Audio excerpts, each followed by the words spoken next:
there any questions or comments? And I will ask Tanya or Andy, I don't care, just a quick preview so everybody here will know what we're doing, what we're talking about. So what we're doing, you guys, the council has discussed in the past, changing the development fees and making more consistent with surrounding areas and make sure that we're not losing money, we're just trying to recapture expenses. So, the development fee orders, change in your packet as you see. For major residential development orders, it goes to 200. There's a change there, basic development orders from 25 to 75. Commercial multifamilies based on square foot, which is listed in your packet.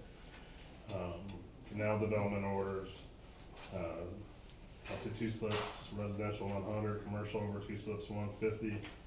And then on, there's a change to the future land use map changes when they're requested.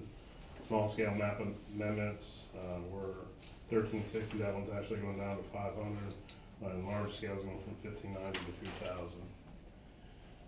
And then on the second page, the variance request goes from 50 to 300. Plus the owner's going to be responsible for the certified mail cost. Minor replat, lot splits, 300. Platted subdivision reviews, less than 50 lots, 1730. 50 to 100, 3,000. More than 100 lots, 5,000. FDEP coastal construction line letters, 150. Land unit development, pass-through costs to land development based on the code. Vacation and right-of-way, 300. Development and regional impact is a pass-through cost. And excessive reviews, people that just keep going back and want us to do the work, basically is 100 an hour. Yeah, 2 clarifications. These were conversations we continue to have over the weekend after this had been distributed. But my questions were, what does excessive review mean? We can add it for the second reading, but it's going to be more than 2 inspections. So the 3rd, the 4th, the 5th inspection. That's when that would apply, unless you prefer something else. And under the commercial multifamily development orders, you've got different thresholds. Some are about square footage, some are about land acreage, and some are about number of units. The building department clarified that the way this is intended to work is that it would be if there's conflicting fees, such as if there are enough units to qualify for the $1,000 fee, but the acreage is low enough to qualify for the $450 fee, the higher fee would apply. We'll add a phrase that will confirm that, clarify that, unless you want something different.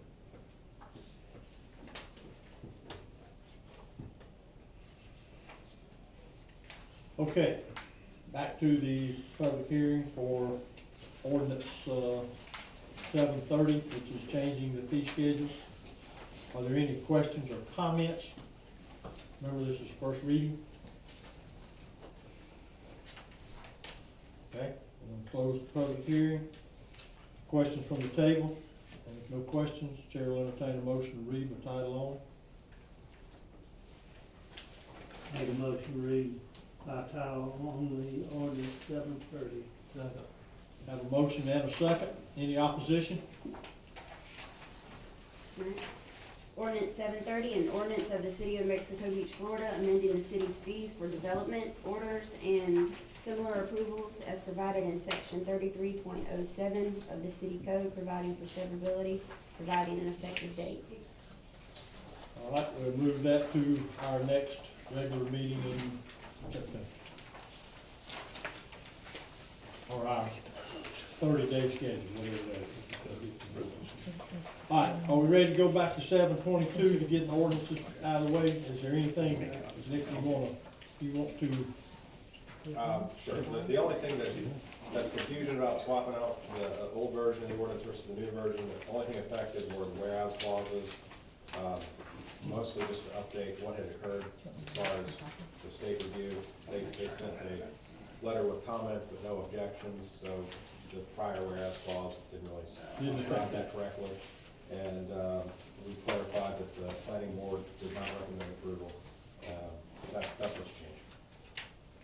What was that last, say that again, with the last part? The planning board did not recommend approval. There was some blank in the prior version of this ordinance. It didn't say what they did.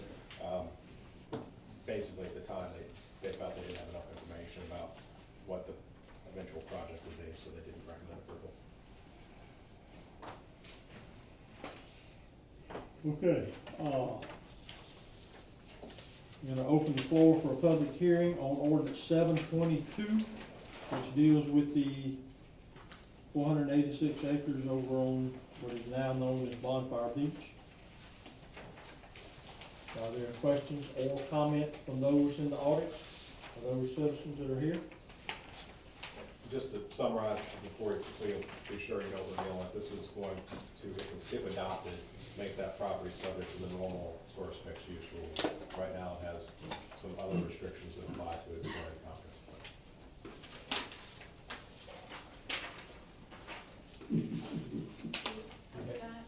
You have anything to add or say, or? Yeah, no, I'm happy to just give a brief overview.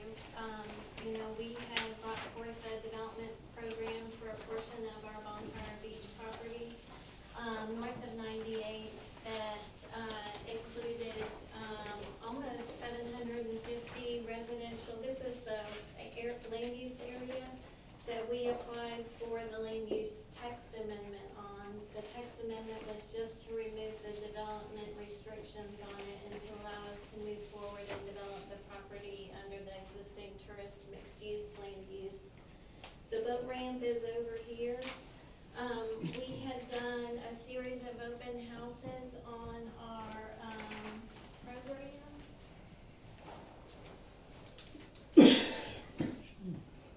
That was, sorry, north of 98. One day we'll have a bigger room. And it included, that would be fantastic. It included multifamily garden apartments. This is the commercial area, single-family detached homes and townhomes. For those of you that were attended the open houses, this probably looks familiar to you. We got a lot of feedback from local residents and citizens, and realized that we needed to really look at the whole property. So we have done, if we have done thank you.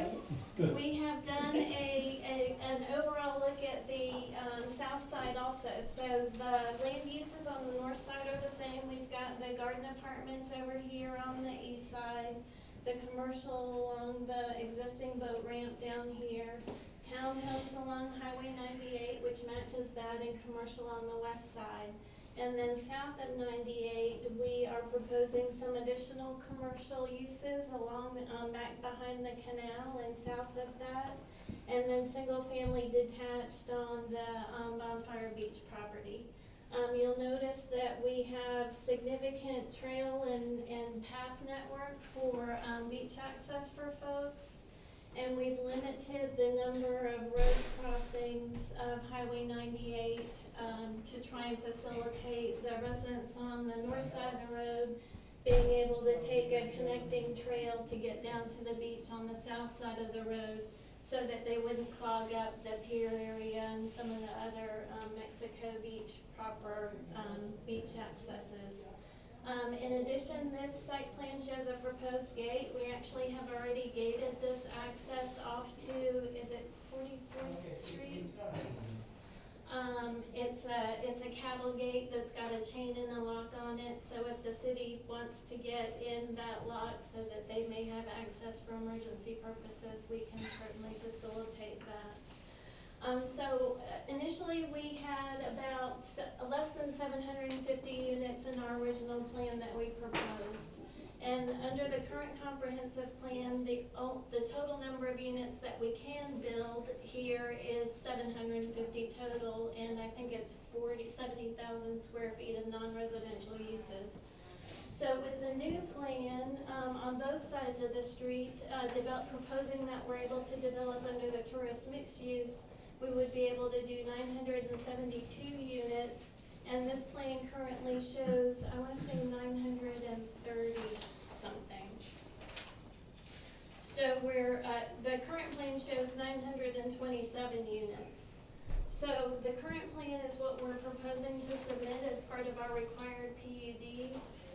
I think the state had a technical comment in their response letter after reviewing, the proposed text amendment. And they suggested that, the city require us to do data and analysis to support the proposed development that we're gonna do. And we're doing that as part of our PUD application. The engineer is gonna analyze the existing, environmental considerations and the existing, utility infrastructure, and they will identify those, any shortfalls or any, additional capacity that may be needed that we would be obligated to provide. And so if anybody has any specific questions. The accesses, will they be, I know you wanna do the apartments first, right? Yes, yeah. When will the accesses, you're talking about to the beach, when will they be done? So this is gonna be a phased plan, and right now we're thinking it's probably 20 years. But there is a proposal with some discussion about doing a, pathway underneath the existing bridge on Highway 98. And we could continue that pathway and dump them out, I think where you guys are doing the dog beach now. And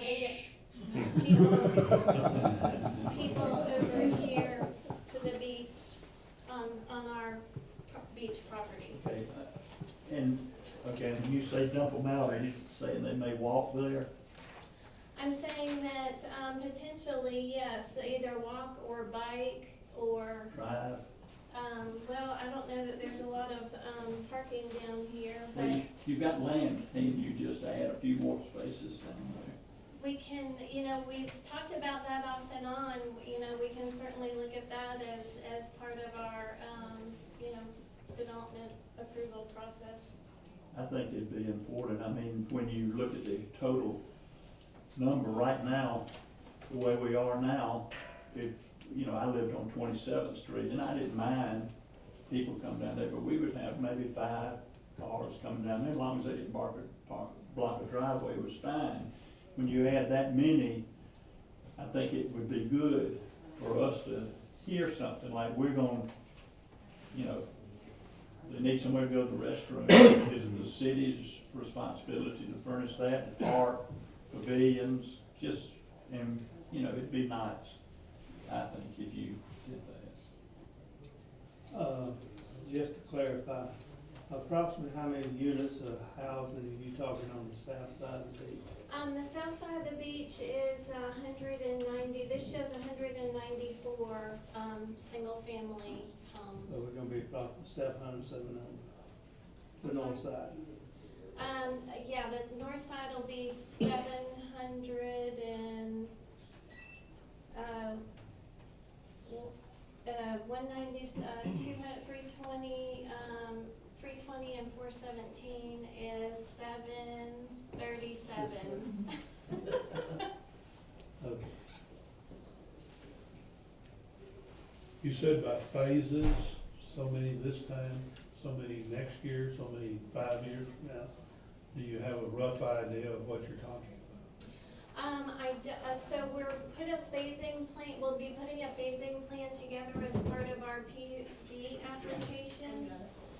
And, the apartments phase 1 will be approximately half that we would like to get started with pretty quickly in order to provide, housing for, workers and residents.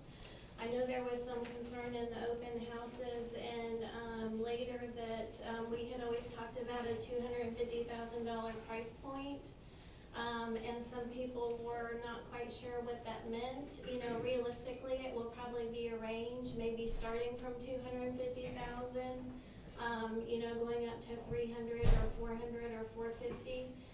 But for what we want to deliver initially, what we are looking at initially, our intent is to really serve residents and local workers and, people who need housing to help rebuild Tyndall. and hopefully Tyndall families as they're, expanding to accommodate the, wing programs that they're bringing in. What about rentals?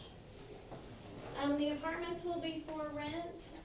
The homes on the north side, we will most likely deed restrict those through the HOA covenant so that they cannot be short-term rentals. And we would limit a rental to say 6 months or something. We're really looking for that more permanent, worker and resident. There's some idea of the cost of the rooms. For the long-term rentals, at this point I don't, I would say market rate, but I know that means different things to different people. But again, we're trying to build housing for the people, who are going to be working in the community. And so we know that we're not gonna be successful if our rents are unrealistic. These diagrams, do they match what's been submitted in your POD application? So we had submitted, we had requested a pre-application meeting for the PUD, and we had submitted a plan, and this plan is, based on the PUD application plan. This should be pretty close. There may have been some tweaks in some of the trails and things, but I think unit-wise, these should be consistent.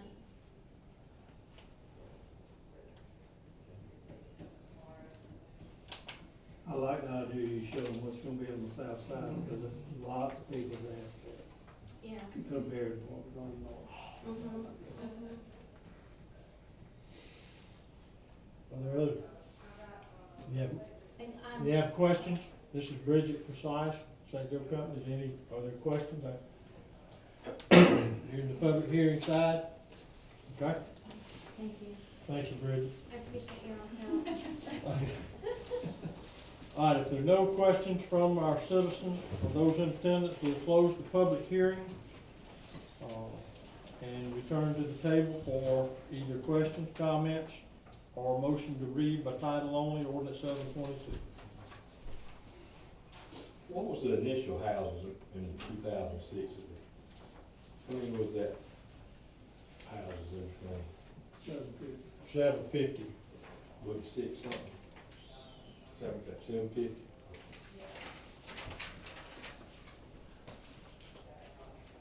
One time it was 972. So I think, I just read something, it was different.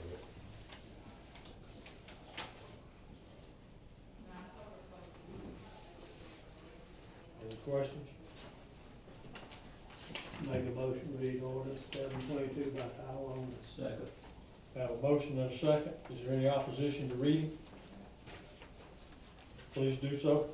An ordinance of the City Council of the City of Mexico Beach, Florida, amending the City of Mexico Beach Comprehensive Plan future land use element to delete the sub-area policy restrictions applicable to 486 acres and to rely on the regular tourist mixed-use requirements instead, providing for repair and severability, and providing an effective date.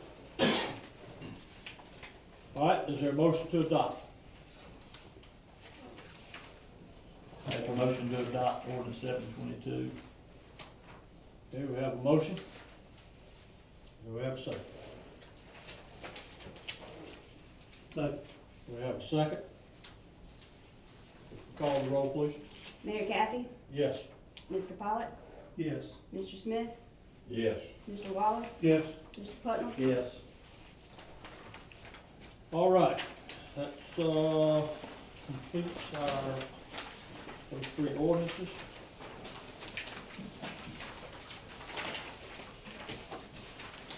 And get my paperwork right here, there's a resolution somewhere. With the 4730. The building department fees, which, is a little confusing because we did an ordinance previously that was more focused on planning department fees. We did it that way because those fees we did by ordinance were already, Mayor. What page? were already in our city code. That's for so we Mr. got- DeLamar. That's for him. Oh, Should just been one. yeah. The building department fees, on the other hand, have been traditionally not handled by ordinance, so, there's a resolution included in the packet for building department fees. I'll make sure everybody's awake. I know where that chair is. Okay. I knew it'd show up. I knew it'd show up. I just showed her. We're gonna get out of these. Oh, y'all gonna take mine now? Why don't you get some red paint put on that thing? I'll put it in Tommy's desk, don't worry about it. Let's make sure everybody has. Oh, all right, okay. That's just something. Just a moment, please. Is it relevant to resolution 19-13? I don't think it is. Well, then I'll tell you what, because we're having a good time. Just a moment. What you got? Before I referred to an ordinance, I think it was 672, that's actually 674, but I was here to see that gets online, the sub-paragraph K. This one here, I called that 672, I made a mistake earlier. It'd be $500. Thank you for catching that. Okay. All right, well, what I'm noticing right now about resolution 1913 is the exhibit A is not included with it, and that's what actually shows all the new fees. Yeah. So, I don't know that you have enough to. It's in the packet. Where is It's it? in the packet. Yeah, it's in here. We've got an exhibit A. Then what we're gonna do, we're gonna start reviewing the packet before we get there. That's one thing we're gonna do. Whoever makes the packet, somebody's gotta review it. Yeah, ordinarily, I do a full review, but it wasn't online this week. Well, I don't know that it's, but I mean, we all.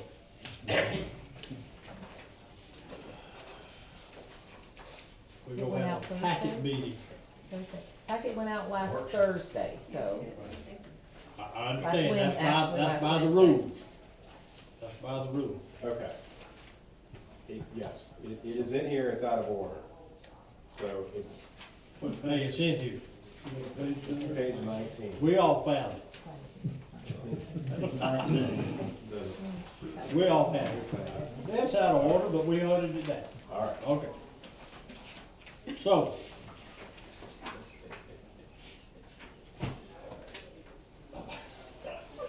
I'd laugh or cry. I don't know what it is. All right, here we go.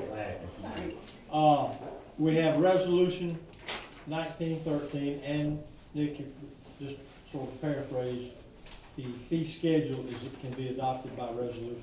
For the building department, yes. Okay. All right.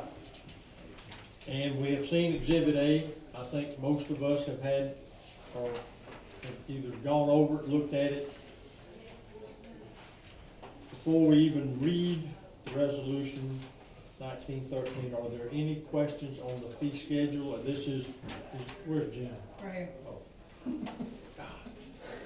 This, help me, don't let me misspeak, this is comparable to other municipalities around us. Correct, and it was the same one that was brought before in 2016 also. It was not, That's right, we lost it, didn't we lost it. It didn't make it to the we? resolution. Resolution stage. Yeah. Okay, do we have a motion to read resolution 1913, So moved. the title only? Have a motion? Second. Do we have any questions from anyone? Where'd everybody go? Got their answer. Okay, I guess it did. All right. Any opposition to reading? Please do so, Mary. Yes, sir. A resolution of the City of Mexico Beach, Florida, increasing fees associated with building permits and providing an immediately effective date. Motion to adopt resolution 19-13. Make a motion to adopt resolution 19-13. Second. Have a second. Call the roll, please. Mayor Kathy? Yes. Mr. Wallace? Yes. Mr. Putnell? Yes. Mr. Smith? Yes. Mr. Pollak? Yes. Did I say this again? Okay. All right. Good first. Messed us up. Moving on to change order for emergency repairs. That's the Royal American version. Yes. Okay. Yeah. All right, Dean. So this is actually outside of the area where Royal American has done their improvements. It's the lift station behind the storage units on Fifth Street. In the last rain event that we had, that lift station was essentially underwater. So we have a lot of infiltration and influent infiltration post-storm because of our sewer system leaking. And that is what we think contributed to this, but the liner started to detach from the lift station wet well. So we thought it was not an option not to fix it. If we hadn't done it, then the entire wet well could have been compromised for that lift station. So this is to change order into Royal American's contract to allow for those emergency repairs. I do believe this will be FEMA reimbursable because it is storm related. That wouldn't have happened if we didn't have the I&I we have post Hurricane Michael. The change order amount is $5,500. So in the change order, you can see that that would bring up the contract price for that amount to $795.72.15. There is no change in the contract times.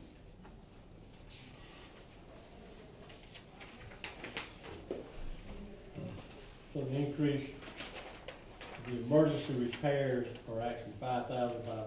Correct.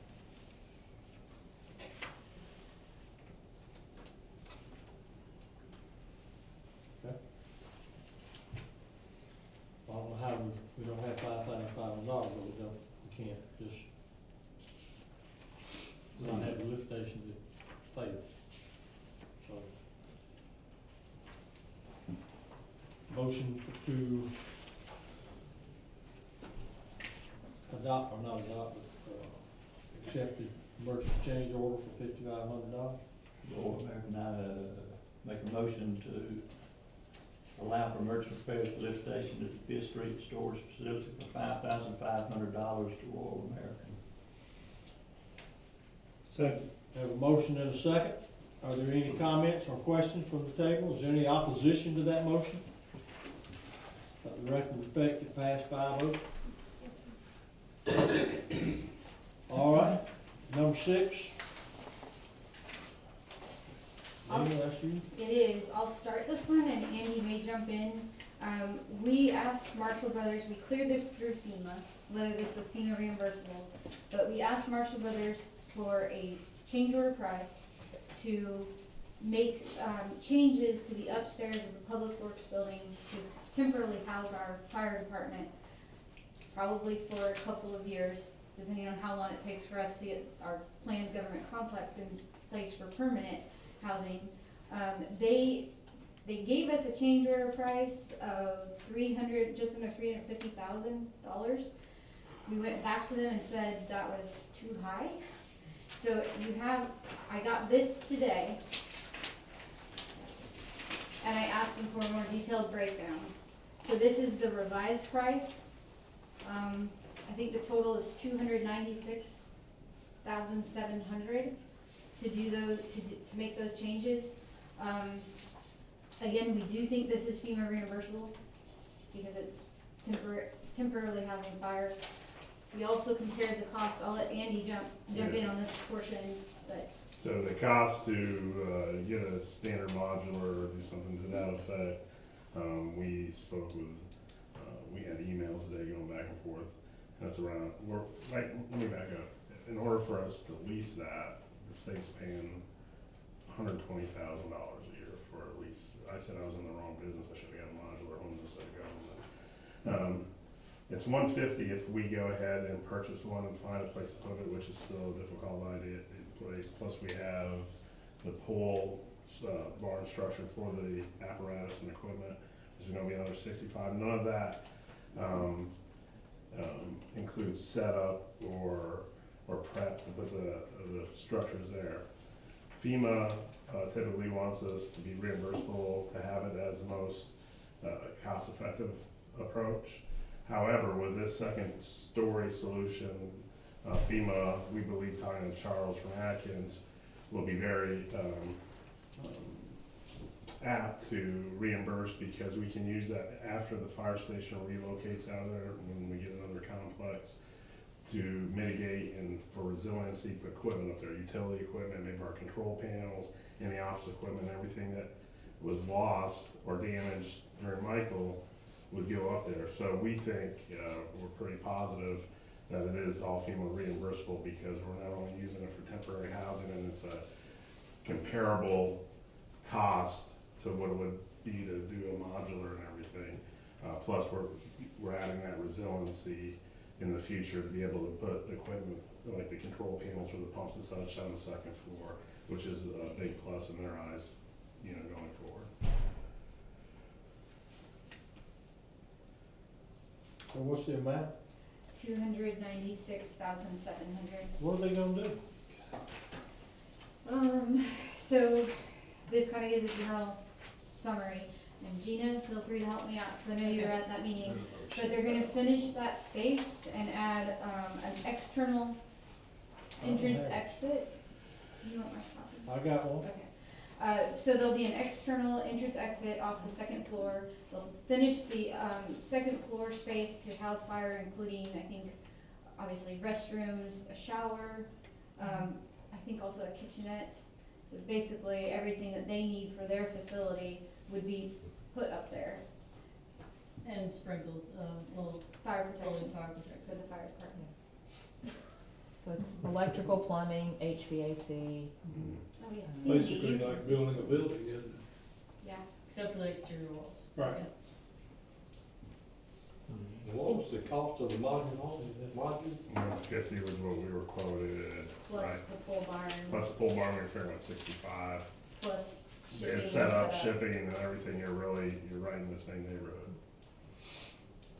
And again, if you guys remember, Mayor, you remember we asked FEMA to allow us to change order this in under that existing contract. They did.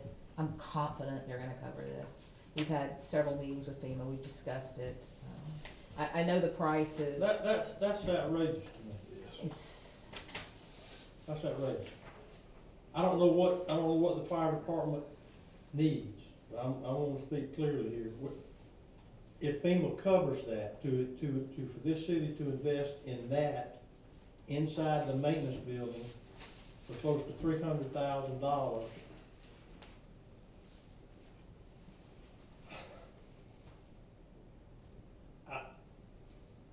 I can't buy that. I can't. That's.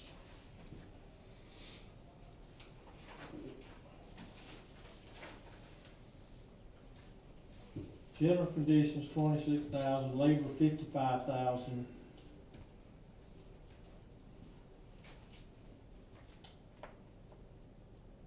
Okay. Was there a time? I don't see electrical inside just that building, $25,000? The electrical, to do what? To have some plugs, a refrigerator? Yeah. It's not Marshall Brothers, I'm just saying, I don't know, but I mean, we haven't had any other numbers from anybody else? remember we were trying to get this complete, or we're gonna start paying for that building, the state's paying for the building. I know. So, and it's $12,000 a month is the rent on that building. Well, The state's paid $120,000 for like 10 years, but let me just say that we can put it out for bid.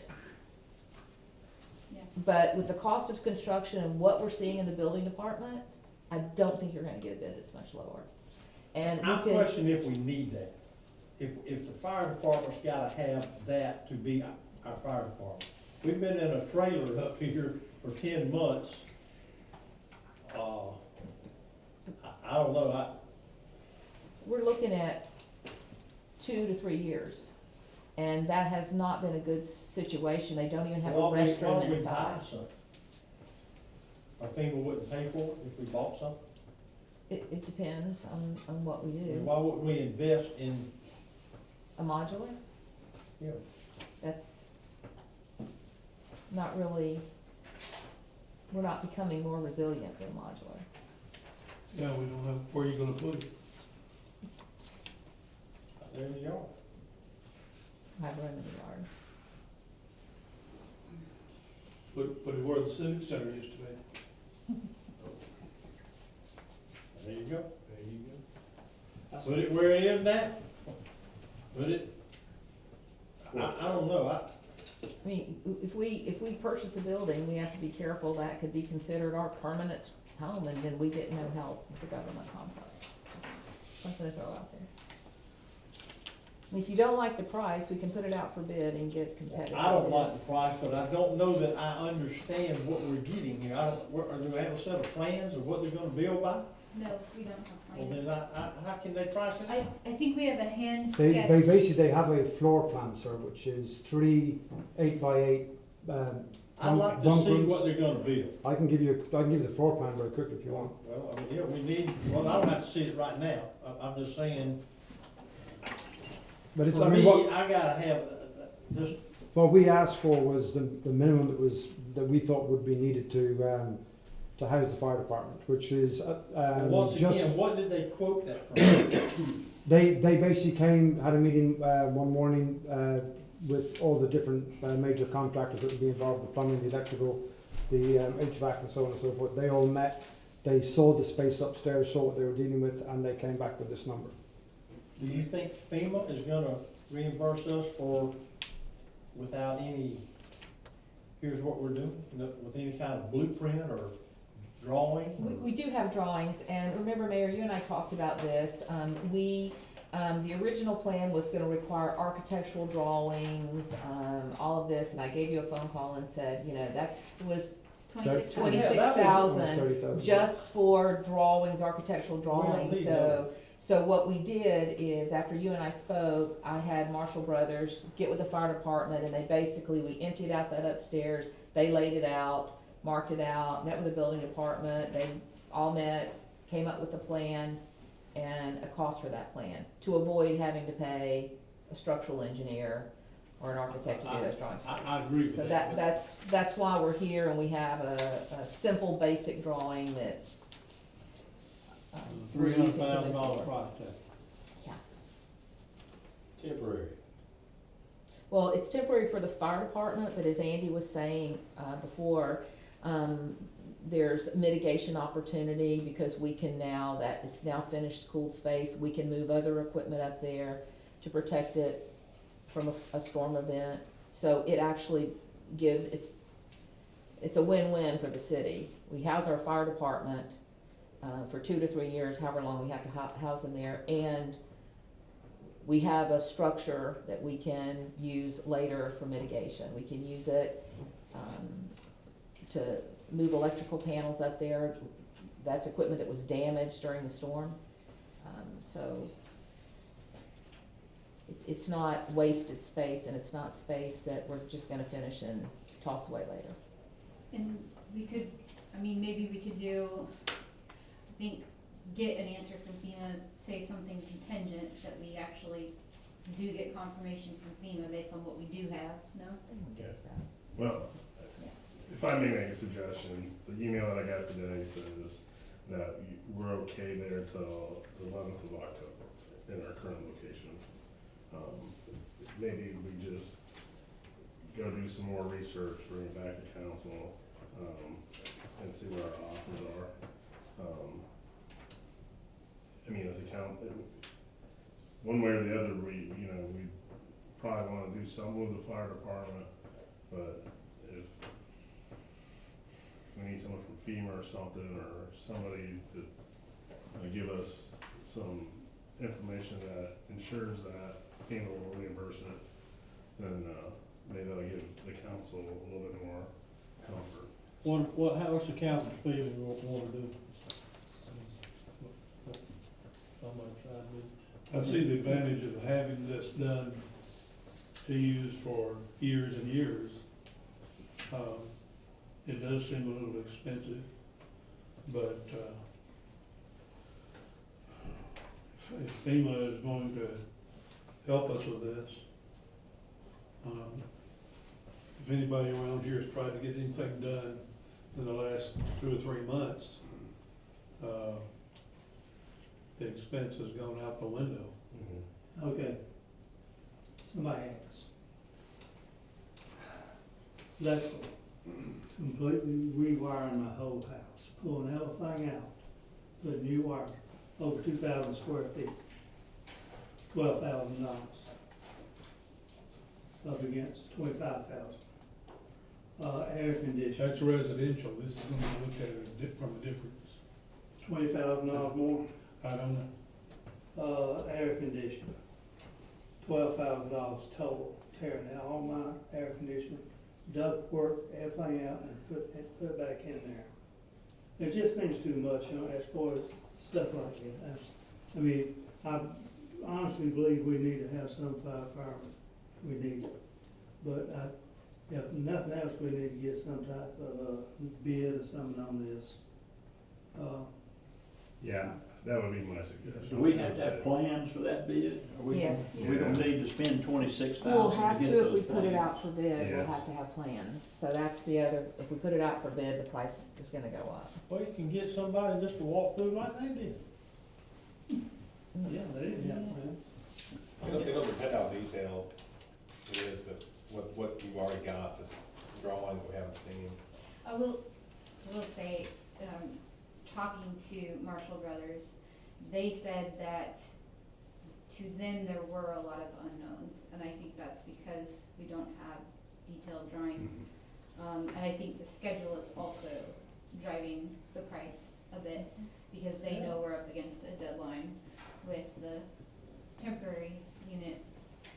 But even with the October 11th from the email I saw today, I can ask for temporary extensions.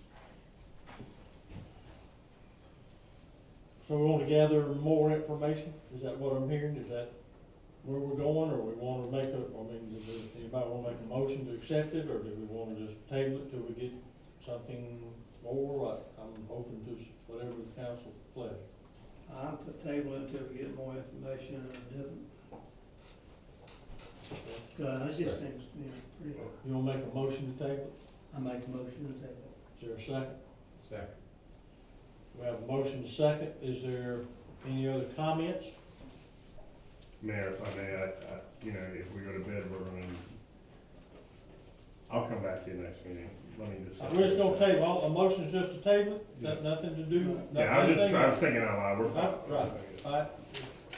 Is there any opposition to tabling it till we get additional info? Okay, that's what we'll do. All right, moving on, number 7. Dina, you're still up. You gonna be up a while. All right, go ahead. Well, this, the next item is a amendment to our current task order for Michael-related professional services. That was, executed April 9th, 2019. If you remember, we were at, that's an hourly not to exceed contract of $150,000, and we're asking to increase that an additional $50,000 to continue working on scopes and costs as basically assisting the scopes and costs and grant writing related to Hurricane Michael recovery for the next few months. And so that would increase the total hourly not to exceed up to $200,000.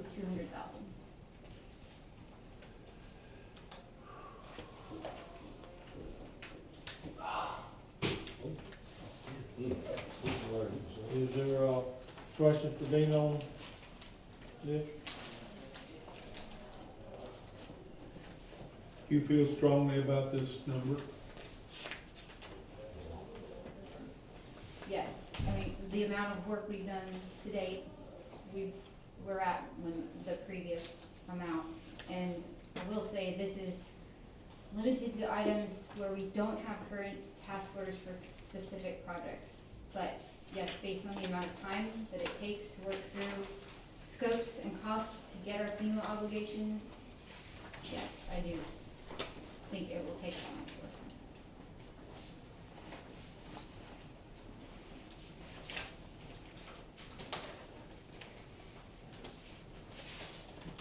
We're getting another person to, Well, yeah, behind the scenes, we have probably about 10 staff off and on working for the city.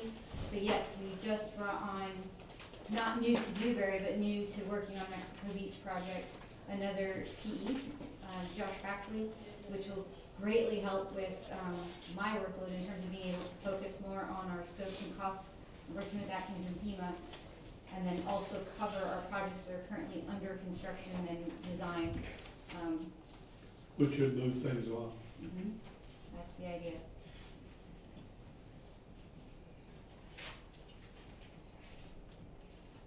just to bring everyone up to speed, because I know the FEMA stuff, the disaster recovery portion that's not project related, I don't talk about very much, but, we meet with FEMA regularly. I have to talk through our scopes and estimates to get FEMA to understand why we're asking for what we're asking. We go out on site inspections, we have to develop and approve damage inventory, like a damage description of each project. If there's something missing in that, we will not get reimbursed for it. So it takes a lot of time and it takes a lot of effort and attention to detail to make sure that we're covering our damages and that we're able to prove to FEMA what was in place prior to the storm to get reimbursed. So far, we have, I think 50 FEMA projects. Some of those are debris that I'm not very involved with, but so far, we've done all of our site inspections for the damage, except for 3. We have 2 scheduled for this week, and then we'll have, I think, 1 more big one to get through our 428 site inspections. So we've come a long way, but there's still a ways to go. So.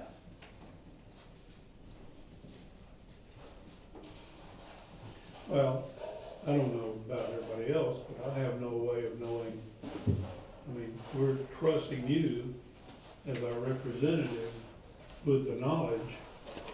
You know, I could probably talk about building a pizza, but I can't talk anything about this. And I don't know how many people around this table are so well qualified to even comment on the 50,000, if it's a lot or not a lot. But my strength in your recommendation is very good, and I would suggest we move along and okay it. I agree. Strength is in her. Right. Nobody knows better. I can't believe that. Well, I mean, you know, when she talked to me about this, I'll just tell you, I just told her, I said, I don't know what Josh's work ethic is, I don't know what his, but if he lives up to your standard, then he's gonna be up to my standard. Absolutely. So,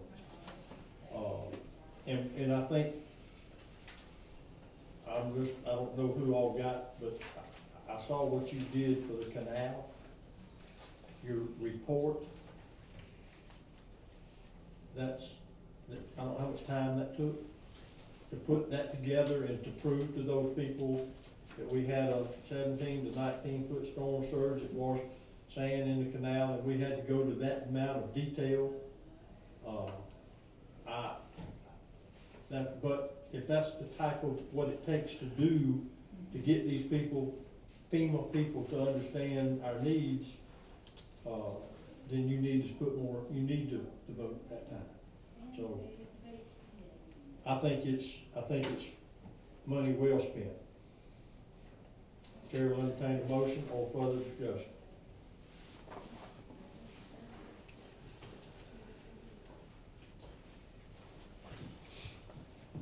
Make a motion to approve the task order for Dewberry's of an increase of $50,000 from the April 9th task order,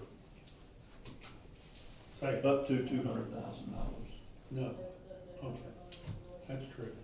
at their own risk. Second. We have a motion and a second. Any further discussion? Any opposition?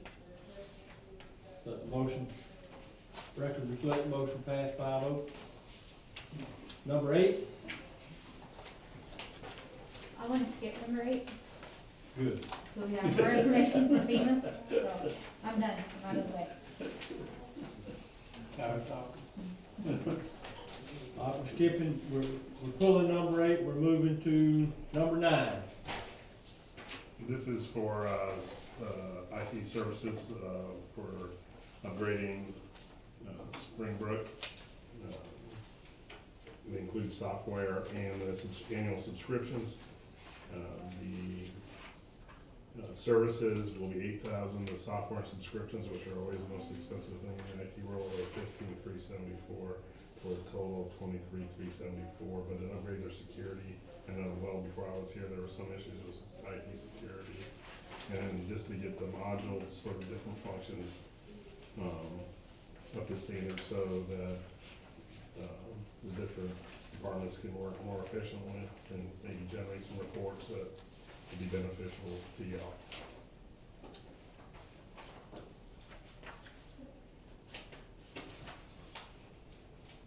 Anything I try to say about this will show my ignorance, so I'm just gonna.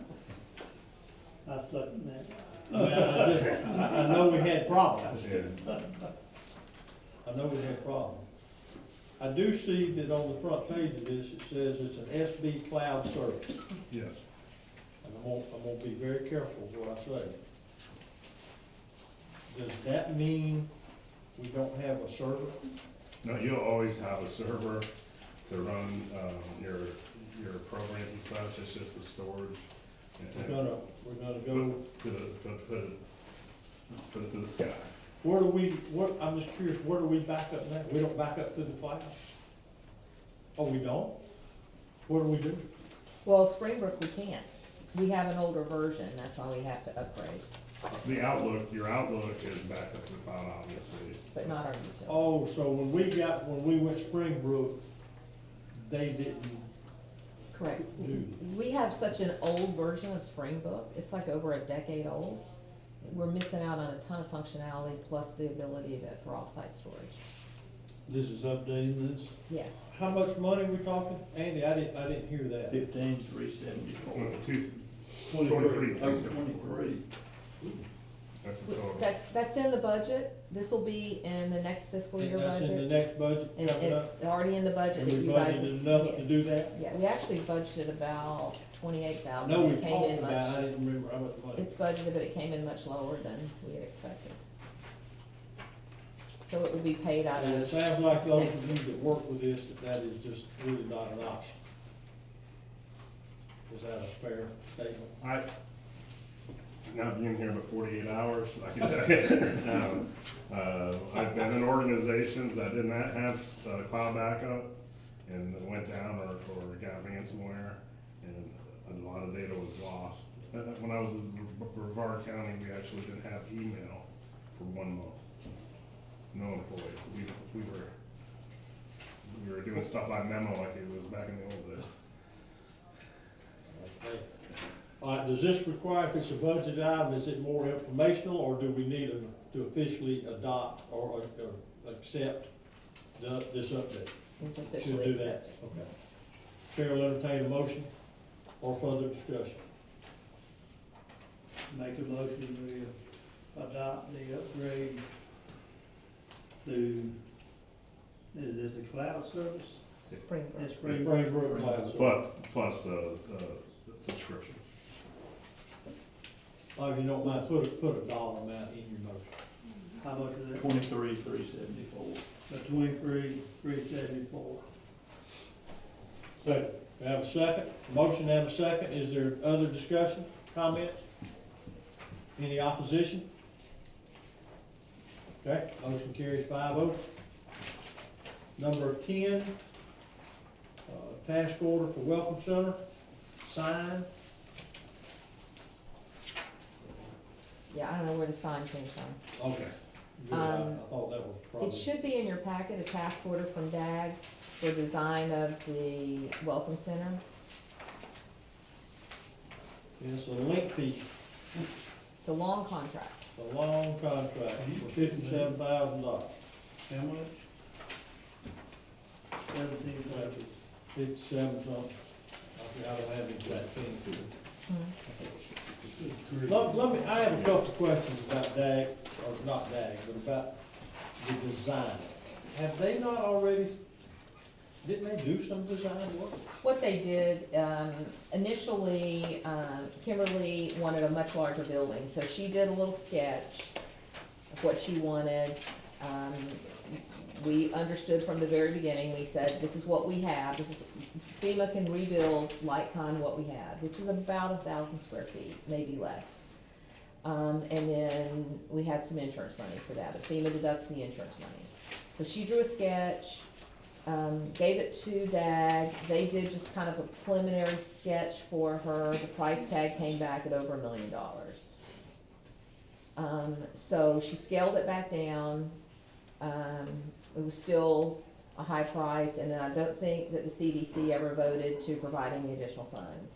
So right now, we're looking at rebuilding like in kind what we had before. Unless the CDC wants a larger facility, different facility, and then we would have to talk through all of the specifics for how we would do that, because the city owns the building and owns the property. So we would have to talk through that. But at this point, they're designing based on the previous building, unless the CDC About comes 900 back. square feet. Unless they come back and. And want to CDC provide is not participating in financing over and above whatever the dollars are that the city has to rebuild that building. So,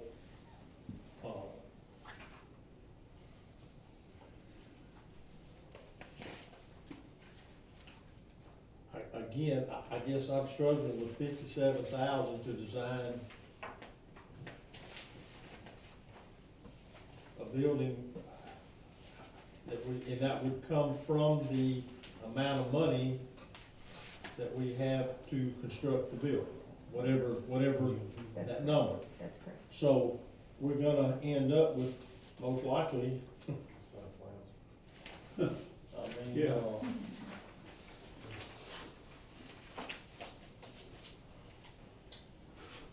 $57,000 for a sign. 52. well, the sign, the word sign shouldn't have been on there. Yeah, I'm not sure why that's on It's for the that- agenda. it's the building, it says sign, but it should, I don't know where that came from, so. Do we have insurance on that? Yeah, pardon?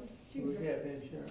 We did have insurance, but not that much, after depreciation, but then when we rebuild, we recoup that depreciation. About 200,000, not much. And then, but this is FEMA reimbursable, this is a public assistance project.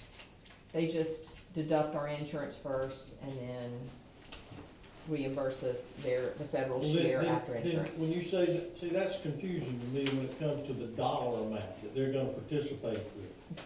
How do we know what they're gonna give us? We don't know we don't know the dollar amount on any project. That's what we do, we work through damage assessments and estimates for rebuild and come up with that dollar amount. But the rule is FEMA will help you rebuild like kind. 900 square feet, similar construction, plus any increase in codes and standards. Well, my question then becomes, for the city, what are we gonna put down there and tell them this is their building? They're gonna move into whatever we put up for our community development council to be housed in.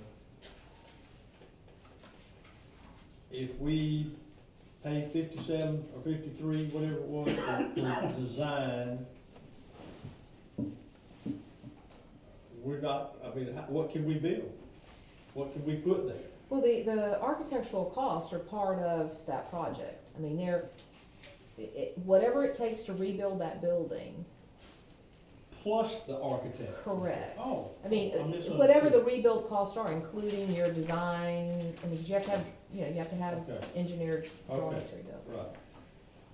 And just so everyone understands, we've given Kimberly full reign on designing that building and laying out how she thinks it needs to be Well, laid out. their concern with that is that they're not bringing anything to the table, so why would they be, I mean, they want pretty much what they had. If they could expand that, that would be fine. But there's no sense, I think their feeling is to go and sit down with DAG and or the city and design, and put in a wish list. I think they've already told DAG when they scaled it down that all they really wanted was something like they had, but maybe from 900, maybe 1,000 or 1050 or just, But if we're waiting for them, then we're not, We're not waiting conveying that. on this, we're waiting on the approval to move forward so that we can work on design. But we are allowing her to decide how she wants to lay out the interior. We're not, okay. So it's not a fear then that we spend 57,000 and design something that we can't build? Correct, Okay. correct. For some reason, that's the way I was viewing that we were gonna spend our money in designing something, and have no money to construct. And we have, the 400,000 was kind of a preliminary estimate that Atkins came up with based on, you know, what we Your had number to before. me was probably not that high, not even at 400. No, I gave you the insurance amount, that includes, Oh. site and everything, the 400,000. That's the full scope of the project. But that, again, that's just an estimate, it's just a ballpark, cost of construction is all over the place right now, you really can't I know. determine. But essentially, we're gonna rebuild 900 square feet. Well, I mean, if that's what FEMA pays for, then that's what they pay. Can we not, I mean, we can design a bells and whistle 900 square foot building, or we could cut back and design a lesser expensive, maybe 1,100 square foot. That, with FEMA not go, those, they're only gonna pay for the square footage, not Correct. not how it looks or anything else. Correct. And mitigation. And, yeah, codes and standards, mitigation. Okay, well, if that's the guidelines, that's the guideline. And there's no mitigation to that. No, there will be mitigation. We're gonna elevate it, I'm sure, you know, wind load, all those things, that's part of mitigation. But we can't move outside of 900 square feet. Correct, That's the limitation. correct. Tanya, we mentioned a few different numbers, but let me confirm what this says. So it says for the basic services, that's 52,765. Then it has line items for supplemental services of 6,000, 2,400, and 1,000. So this is for the combined amount of all four of those, right? So it's probably in excess of 60,000. I think it's, if those supplemental services are required, Okay. they lay those out. Dewberry is doing the site design, site layout for us. Which is not listed, that's not listed in any of these, so that makes sense. Right. We'll, when we actually put it out for bid, that's when we'll get to that level.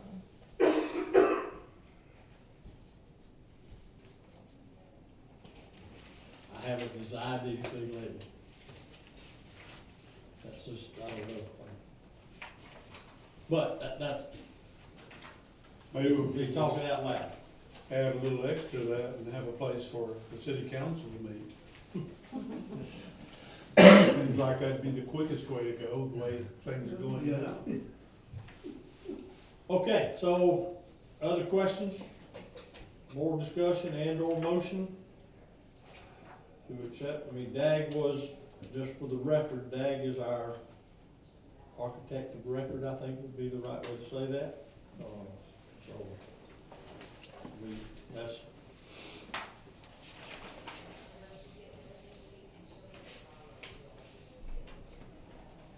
So let me ask one more question.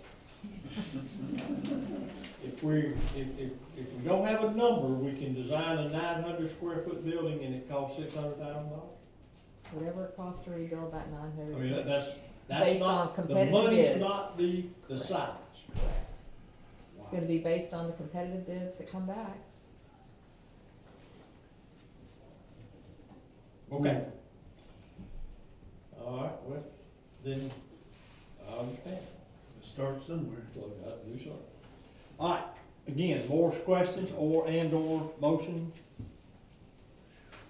to accept the, task order for DAG to design a welcome center. I would move that we accept the DAG price of $52,765 to design the CDC building. Second. Have a motion and a second. When do they expect to get paid? Dag. Have we paid them yet for? We I haven't. mean, do they expect to get that money? Well, this would be a 428 project, so we don't have Okay. to pay that to get reimbursed. We just So provide this is, invoices. this is one of our 428s, okay. What's the 428? That's Did a you get paid program, right away? you get paid with, on your invoice. Have a motion second. Any further discussion? Is there opposition to the motion? Okay, let the record reflect, passes 5-0. Number 11. Dina, That's actually me. okay? So, this issue came up in our last meeting, and we were asked to bring back some more information to the council. I know that we've met with some of you guys individually, who had questions about it. So let me just start out by explaining something about the FEMA maps. For the city of Mexico Beach, we don't have firm FEMA maps. We're looking at, it could be 2 years down the road before we have firm maps. We know prior to the storm, areas of the city in a shaded X were already moved into an AE flood zone prior to the storm. Dee and I looked at DEP maps, the information they use for construction seaward of the CCCL. And on average, now keep in mind, when FEMA, when they do their floodplain modeling, it's national modeling. It's a national, it's based on every area across the country. For Florida, DEP looks at Florida. They look at our coastline, our dune system, they look at elevation, topography, all these, everything that affects Florida. They know Florida. And when we looked at the DEP maps for CCCL, on average, they were 3 feet above where FEMA's base flood elevation sat, 3 feet on average. So we figured Florida knows Florida better. And if they're in the CCCL, they're going 3 feet above base flood elevation, they know, they understand. So, and the FEMA maps are minimum required standard. They're not, people think, okay, if I build to that base flood elevation, I'm good. That's not what FEMA tells you. FEMA tells you that's the minimum standard, and it may not protect you. Our flood maps that you see today are about 10 years old. They're like 2009. And so we've had a lot of development in the floodplain, so I fully expect those maps, when those firm maps come out, to change. So if we didn't take the steps that we took, then there are people that's in an X flood zone, a shaded X flood zone today. We let them go back and build on grade, and then those maps change, their flood insurance is gonna rise significantly. And they're only gonna be grandfathered in for 5 years if they had flood insurance before. If they didn't have flood insurance before, because they're in shaded X, then it's gonna be tough to get it, and it's gonna be expensive. And if they're on grade, they may not be able to get flood insurance through the National Flood Insurance Program. They may have to go to a private company, which is gonna be even more costly. We got some specific questions about that you guys wanted answers to, and I actually found some answers that we didn't have yesterday when we met with you. Yes, if you are in a shaded X and the city has that local ordinance referring to shaded X as a special flood hazard area for our city, you do get discounts on your flood insurance. In addition to the discounts, and let me just give you an example that's in the state quick guide from the Department of Emergency Management.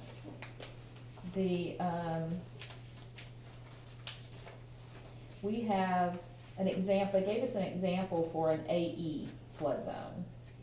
And if you freeboard 1 foot, just 1 foot, you lower your insurance premiums by about 47%. That's significant. So there is, you would, in shaded X, under the city's floodplain ordinance, you would be able to take advantage of those discounts. The other thing that I wanted to mention is there are additional benefits that our citizens in shaded X are gonna get because of our local ordinance. One is your ICC on your flood insurance. You're up to $30,000 if you have an NFIP policy. Without our floodplain ordinance, you wouldn't be eligible for that. So all the folks who are in shaded X today, whose homes were substantially damaged, without this ordinance, they would not be eligible for that additional up to $30,000 ICC on their policy. Because of our floodplain ordinance, they're able to get that funds. Policies are different, but this is an NFIP policy that I'm referring to. The other thing that they're eligible for is that hazard mitigation grant program through FEMA. With our floodplain ordinance, because we are placing shaded X as a flood hazard area for the city of Mexico Beach, then they're able to qualify for up to $175,000 per household for hazard mitigation help, to elevate, to flood proof, whatever other things that the property owner may want to do. The other thing that I wanted to mention is the Florida Building Code. In 2017, now you have to, it requires freeboard of a minimum of 1 foot in every flood hazard area. So by the city making X a flood hazard area, we would be expected to freeboard a foot. We're freeboarding 1.5 feet. The reason we're doing the 1.5 feet, as I've explained before, FEMA, when they set base flood elevation, they round up or down. So if your flood elevation is 13 feet 5 inches, they set the base flood elevation at 13 feet. You've already lost 5 inches. I mean, you're too low 5 inches. So that's the reason we did the 6 inches additional, to accommodate that rounding down that FEMA will do in the flood hazard area. So we looked at this as the community as a whole and the benefits that the community and the citizens have based on this floodplain ordinance. That's why we did what we did. And so I think, Jason, I've answered your questions that you brought last week about the discounts and the shaded X. And I've given you guys information on the level of discounts and other benefits that our citizens are now eligible for, that without this floodplain ordinance, without the bringing in the shaded X and doing the freeboard, they would not be eligible for. So that's where we're at. And I just want to add,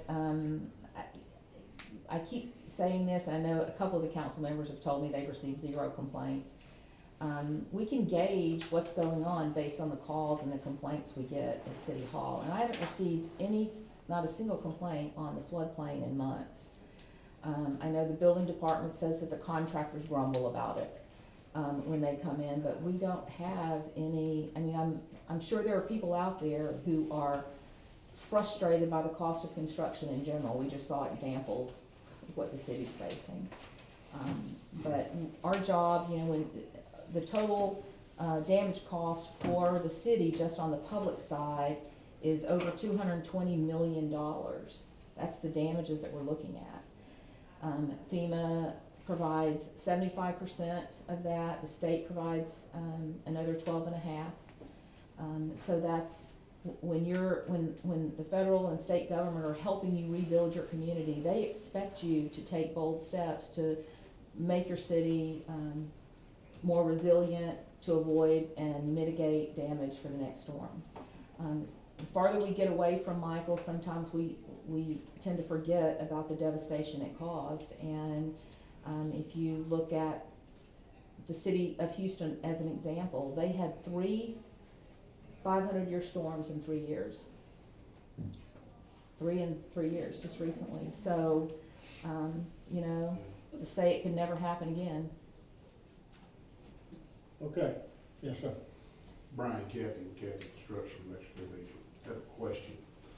Did I understand you correct, Ms. Castro, that by the city classifying the shaded X as now a special flood hazard area, that those people that are in the shaded X zone that are substantially damaged would qualify for FEMA's ICC, and they would qualify for potentially up to the maximum on their flood insurance policy limits, and would qualify for, what was the other program you mentioned to help those people?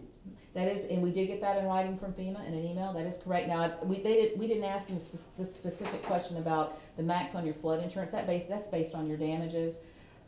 You get, if your policy is $250, the max is $250, and that includes your ICC, but you don't get your ICC unless you're in a special flood hazard area. Okay, so in a situation where you've got a house that is in a shaded X that is well above the 100-year floodplain, but it's below the 1.5 feet of freeboard added to the 500-year floodplain, those programs would kick in to elevate that structure, even though it has zero structural damage. I can't get into the engineering of the zero structural damage, but if FEMA determines that it meets the eligibility, yes. That is a game changer, because that's not what we were thinking. And I'll be honest with you, Brian, that wasn't what we were told either when we called our flood insurance company, because we're in shaded X. But FEMA has said, absolutely, if the city has that special flood hazard area shaded X, you are eligible for that.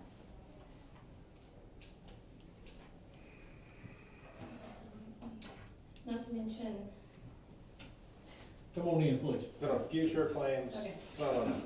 Yeah, I'm one of the people who has a complaint that I've been leaning on the contractor when you live 2 hours away in a hotel to get things done. Our house is one of the houses that we've had structural engineers go out and our insurance is like, you are structurally sound except for one part of the house, like a Florida room addition that has been torn down. The way it's written, with my understanding of what you guys passed, basically says any damage, and it's comprehensive. So they're not separating flood damage. So we've already hit the over 50% is my understanding That's correct. of what our number is. So theoretically, we're supposed to tear down and start over. Our insurance is not gonna pay for that. Yeah, no, the city doesn't tell you you have to tear it down. The city just says you have to bring it up to code, and that you're gonna have to deal with your insurance company on what they determine. The substantial damage estimation process through FEMA that determines if you're substantially damaged, it doesn't look at structural damage only, it looks at all damages. That's what I'm talking about. So like wind is counting against us. So, you know, our roof, our ceiling, the top of our HVAC system and everything, that is all counting against us in that number. So so you're taking everything. A tornado could hit our house in another 3 years, and we would still have to raise it even though it wasn't flooded. That's how the language is with what you've passed. That's correct. That's ridiculous. It's just Well, new you're not code. talking- you're It's not- new code. We're just saying this is the new code for our city. We're determining X is a special flood hazard area. If your house burns down, you've got to build it to new code, whether it's wind load, whether it's hurricane rated windows. Yes, you have to build it to new code. Right, but in that theory, it's already been obliterated. We're in a situation now where we've been deemed structurally sound except for that one part. Let So me, now, go ahead, I'm sorry. go ahead. Just say, so 2 years down the road, your house gets hit by a tornado, using what you're Right. saying. That's wind damage. Wind has to rebuild your home. Right, but right now, no one does. No one does, because neither wind nor flood say that we have sustained enough damage in their area. And the government is saying, temporarily anyway, that we are at the right height and we're okay. So if FEMA, I'm saying government as FEMA, if FEMA is saying that we're fine, and we haven't sustained enough damage from flood, and we haven't sustained enough damage from wind, but combined we have, no one's gonna pay. Well, that's a Florida statute issue on that, the substantial damage statute, and I can't think of the name of it currently, where flood is excluded from that, but that's a Florida statute issue, that has nothing to do with us. If you're not substantially damaged, this floodplain ordinance doesn't affect you at all. Well, I think what we've got, for the record, Natalie Allmark, 209 Virginia Drive, she is one of our clients. Her house is the exact one I referenced earlier. It's slightly below the 1.5 feet above the 500-year floodplain, and structurally it's fine, but their insurance is denying elevating it, but the cost to repair, it meets the definition of substantial damage by the Florida Building Code, but it does not meet the definition of substantial structural damage. But the definition of substantial damage means it has to meet the current code, meaning it has to be 1.5 feet above the 500-year floodplain. So that's kind of where we're stuck in a purgatory, because it's substantially damaged, even though it has no structural damage, because of the roof, the drywall, the siding, windows and doors, etc. But it's a few inches below the 1.5 feet of freeboard above the 500-year floodplain. So what do? Gina can issue us a permit to repair it because it's substantially damaged. It's over 50% of the value of the house as far as damage. And it's below the 1.5 feet above the 500-year floodplain. So what do? We've got a perfectly good house, a family with 5 children, and I can't get back in their house. Let's, can you guys hang on after the meeting and let's talk and let's see what we can do. I thought I had my head wrapped around it. I have studied this ad nauseum and have been through the Florida Building Code till I'm sick of it. I've read all the FEMA stuff on it. I've talked to Jason, I've talked to Lance.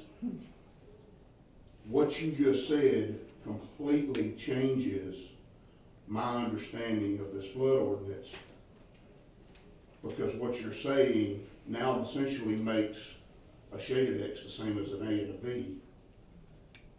And what you're saying is you've confirmed with FEMA that a case like the Allbots, they would qualify for that additional coverage through ICC and other programs. Correct. That is not at all what my understanding was. And if you call NFIP insurance companies, you're not gonna get the right information, which is why we went to FEMA with this, to get clarification. Yeah, because we were told no by the flood insurance companies and wind insurance companies. We were told no by every agent that I talked to. They said, if you're above the 100-year floodplain, we don't really care what the city's done in a shaded X. But what you're saying is that is in fact not the case. That is not the case. Is that where, I'm assuming that the insurance's stance on it is that that ordinance wasn't in effect when it was damaged, so is that where this FEMA, No. where this picks up? This picks up, our floodplain ordinance applies to people rebuilding currently. Right, that's what I'm saying, so if the insurance were to say, we're not covering it because that wasn't the flood zone then, the FEMA, the additional funding you can get from the FEMA side that you mentioned can Right, come it's what code into is in play place at the point. time that you rebuild, Right. that you apply for your permits. But I'd love to talk to you, because I think I Makes can sense. share some Yeah, information. 'cause what that you would be just helpful. said totally changes the way I had looked at the shaded X. I thought we had a page in the hymnal that wasn't based on what was in the Bible, and we had done something backwards. Yeah, But trust me, what you're it's- saying is that that's not the case. That's not the case. Okay. Okay, thank you. No, I didn't know that either, that's good news. Other, That makes sense. you know, others, I mean, everybody? We're good. Okay, any other questions or comments? I wanna clarify. You said that in the shaded X without the freeboard, that what you were just discussing then would not apply. Did I hear that right? If you No, took what I away the said is, freeboard. Florida Building Code says if you have a special flood hazard area, you have to have a minimum of 1 foot freeboard. Okay, a We have- minimum 1 foot, okay. Correct.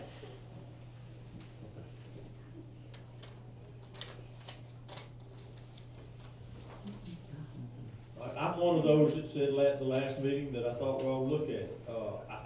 I was in our discussion last week, or yesterday, lost track yesterday.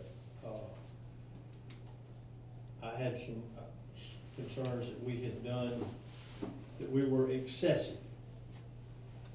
And I based that on, that when I talk to other people in other places that are around us on the coast, that nobody recognizes the 500-year floodplain. No one. On the whole coast of Florida, on the east coast. So I was trying to justify to me why Mexico, and she explained their process and what they went through. I don't want us to deprive our citizens of these things that have now, or at least even to me, come to light that are available.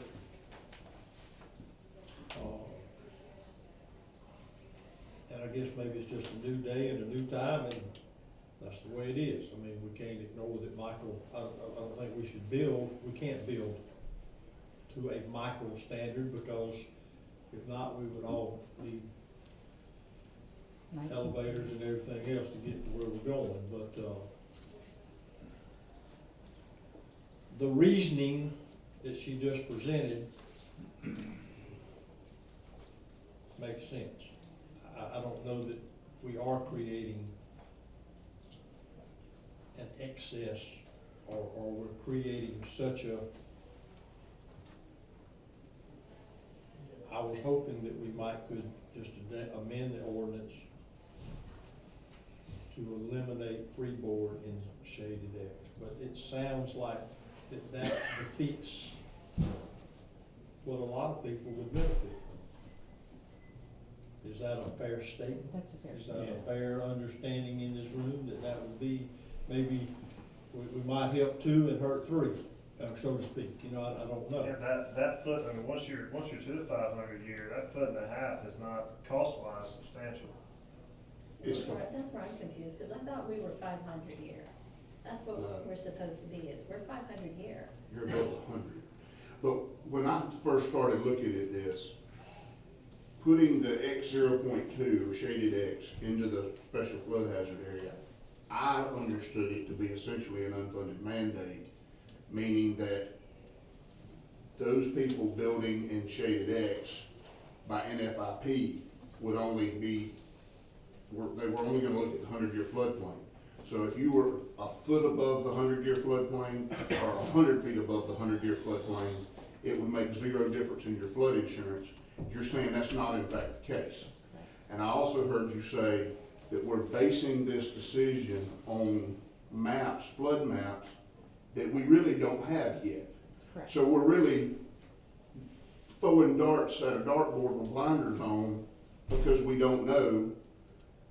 But it isn't an unfunded mandate from what you're saying, because when we get those maps, those people in that shaded X will receive the benefit of a reduced flood insurance rate. Right, so for example, I don't know if I said this earlier, there's an example in the quick guide from Department of Emergency Management. They use an example, you're not in a flood zone, you're in a shaded X, the maps change, now you're in a flood zone. If you had insurance before, your rates are grandfathered in for 5 years. If you didn't have flood insurance before those maps change and you're on grade, the example it provides here is you could be paying as much as $9,000 a year in flood insurance, and you may not even be able to get it through NFIP if you're on grade. Then you're looking at a private insurance, which you may be paying $18,000 a year. You may be in the London market. Yeah. Well, I had another client ask the same question. He went from an X to an AE and now has to be 8.5 feet in the area. His house is slab on grade, and he wanted to know how his neighbor was able to repair the house because the neighbor's slab on grade. We've got some in the city that were substantially damaged that have been repaired that are now substantially lower. And from what I'm hearing you say, that day is coming in 5 years when they're gonna have to pay. Quote my dad, they're gonna have to pay the preacher when we get down the line. So, I mean, that's true. That was very educational, thank you. But I do want to get with you because I think Yeah. I can give you some good information. Yeah, and I'm trying to get my husband here too. I'm actually in his stead right now, because he works at Tyndall, and he does terrorism, so anti-terrorism, so he is in the thick of everything, but on the Tyndall side, because everything has to go through him before it can get approved. So Are we're we, gonna call him up and get him here too. okay, do we have others, all right? I Okay, just- go ahead about the I'm table. gonna have one, just one, No. we're talking about summaries, I'm Time's just up. gonna go through the National Flood Insurance Program and their summary of their definition. It says FEMA manages a process called risk maps to produce flood insurance rate in firms. Depicted on firms are special flood hazard areas, which is the area exposed to 1% or greater risk of annual flood. And that's what I've always been looking at as a AE is considered a 1% or greater of a 100-year event. And that was their definition, but I guess we have since, there's another definition that I have to look back, but saying if the city says the 0.2% shaded X is a flood zone, then they're gonna call that a special flood hazard area. Yeah, there is language in the FEMA policy guide, and I've got the references from the FEMA representative, if you want those references in the guide where you can find some of that stuff. Jason, I think what she's saying is FEMA looks at the special flood hazard areas just like the Florida Building Code does, where the authority having jurisdiction, in this case the city of Mexico Beach, can supersede that minimum if they deem necessary. No different than the wind speed rating in the Florida Building Code, going from a 130 to a 140. Even though we were all building to a 140 before. Yeah. Does that kind of change your opinion of the situation some? Yeah, I'd like to sit down with them and, you know, I don't know. Can we do it another time? No, I'm not, Are we moving on, or we want more discussion, we want more questions asked? For me, I'm moving on. Me too. We're moving on, I like that, Bob. Mr. Smith, we moving on? Moving on.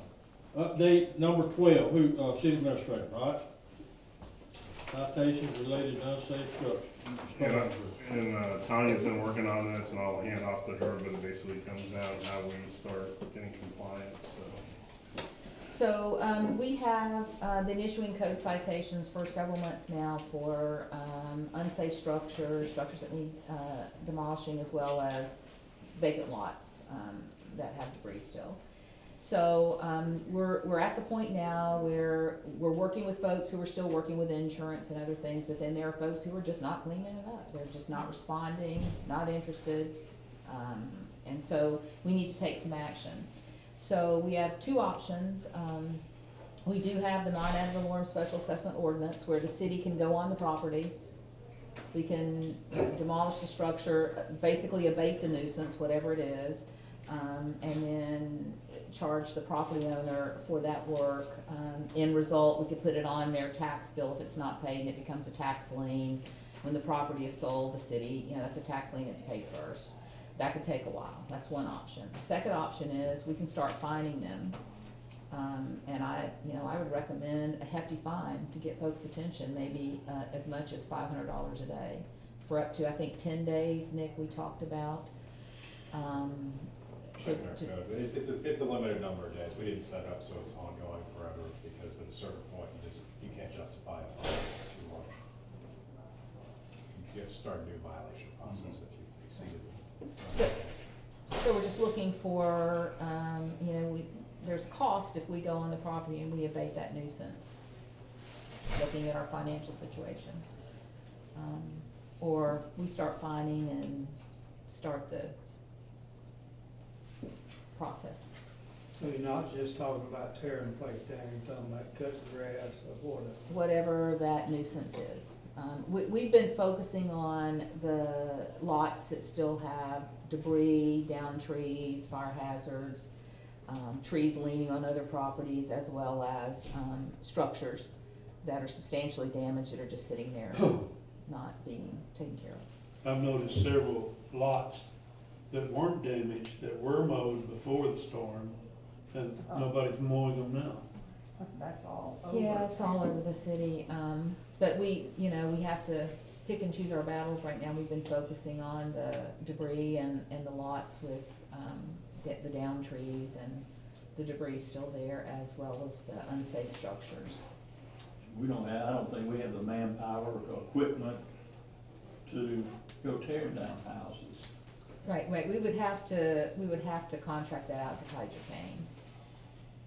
And then they wanna be paid, and if we don't get paid, We won't get paid under that scenario that you described as far as the tax lien. I mean, we'll get paid, Eventually. Lord knows when. when, Yeah. And that's the same with the fines too, that would be a lien that we just sit there. In my past experience, what has happened is somebody would take over a structure, especially during the foreclosure, during the recession, and the new buyer gonna do their lien cert, and come back and they have a $16,000, $18,000 lien. In most jurisdictions, what they'll do is they'll, in this case, the magistrate can go back and only charge them the actual costs that we have incurred into that property. But still, it could be 10 years before you get paid, it could be 20. Yeah, your special assessment process where it goes on the tax roll, that's really focused on the city's hard costs, it's not focused on fines, generally can't. Correct. The fines are the, You can still charge them, you can still lien them, but you Are we can't treat them like talking tax. about slabs too, or are we talking about structure? These are just structures. I have a question, as a resident. How long do we let people work with their insurance? We I can't, mean, it's 10 months. I understand, but we can't, if they're in litigation or they're waiting on mediation. Are we asking them to provide their insurance policy so we know if that's true? Their policy doesn't really tell us whether or not they're in Well, we can litigation. confirm that they had insurance and that they're actually telling the truth about I it. don't know that we're at this point, because so many of our owners, when we send out the letters, they quickly call us usually, and here's what I'm doing, here's what's happening, and that's what we're trying to do, is work with individual owners. We haven't really taken that approach at this point. We could. I guess for me, when I found out that there's still 30 structures that haven't been inspected by FEMA,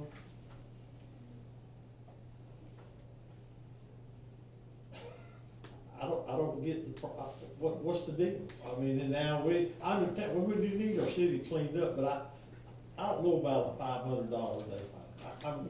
I'm struggling with that. I don't want us to go do it, because we don't have, like Rex said, we don't have we just don't have the manpower and we don't wanna pay. If they're on the FEMA list, they're not included. Oh, I know they're Yeah, not, but they're I'm not. saying, why is there still 30 houses? We can ask that on Wednesday. Oh, we would? But I don't, my point is the process, I know it's sort of off topic, but in a way it's related to what our city looks like.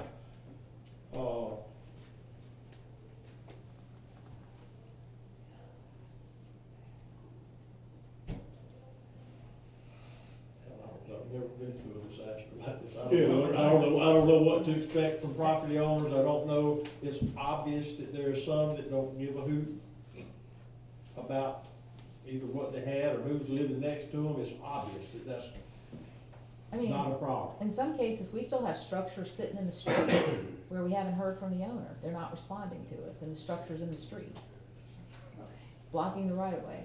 And we need to do something. I mean, how Oh, long I are don't we- disagree. I don't disagree.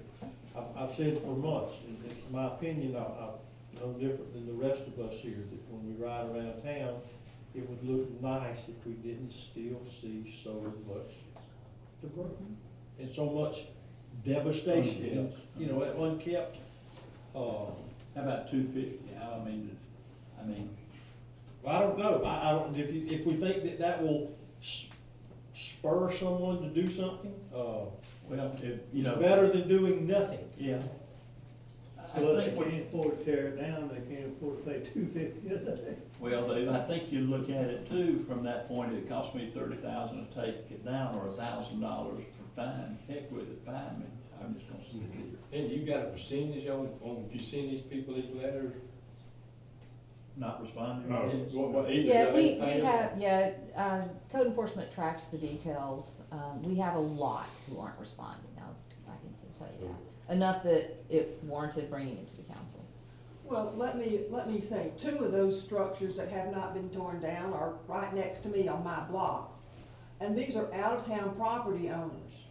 So if they're out-of-town property owners, chances are they have enough money to come and take care of the property down here. It's not like they were property owners here and didn't have any but other property. So maybe some of this needs to be fines put on these people, because if they can afford to live elsewhere and have this property, they can afford to come and take care of this. And I'm tired of looking at them. They're right next to me. Well, yeah, I'm stepping down below tearing down the buildings. People, leaving their, vacant houses, just grass growing up 3 or 4 feet high now. Mm-hmm. In neighborhoods that next door neighbor have, no telling what's right beside it. I mean, I know it's not as big as a place being torn down, but it's been 10 months. Take care of your place. Right. And we need to Well, they find had some to- way to do. Across the street from me, they took out the trees, took out the stumps, but the weeds are growing, I've got weeds over my head. Of course, one good thing about that, when the weeds grow up enough, I won't be able to see through the next block like I could before. The hard thing is we don't have a whole lot of bite in anything we do.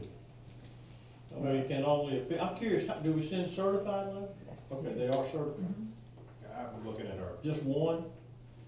Or I mean, or do we try to call them? We or- do, we send it out, they don't respond, she tries to Call, call them. okay. Mhm.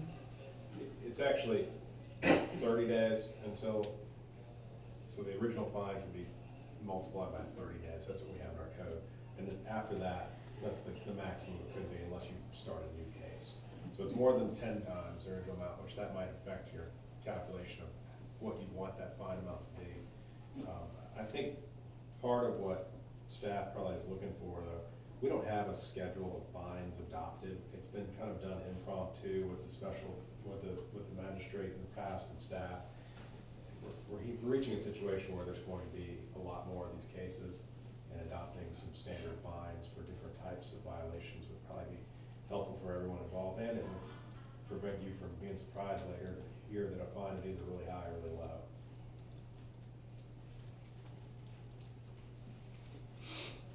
Well, I would think it would be advisable to do that before we sit here today and just say, we think it's 250, it needs to be 500, or it needs to be something. Right? I mean, wouldn't you want that, or wouldn't it be best for us to have a schedule? I think it'd be good. My thought was probably to look at what some of your neighbors are doing and be roughly in line with them, but at least as a starting point. I would think when we send out a letter, and we know they received the letter, if they don't respond to that letter, if nothing else by telephone, to talk with the city, then that's a good time to hit them with a 250 fine, if we have to send the second letter. That might get the people from out of town on the telephone to talk to us about what needs to be done.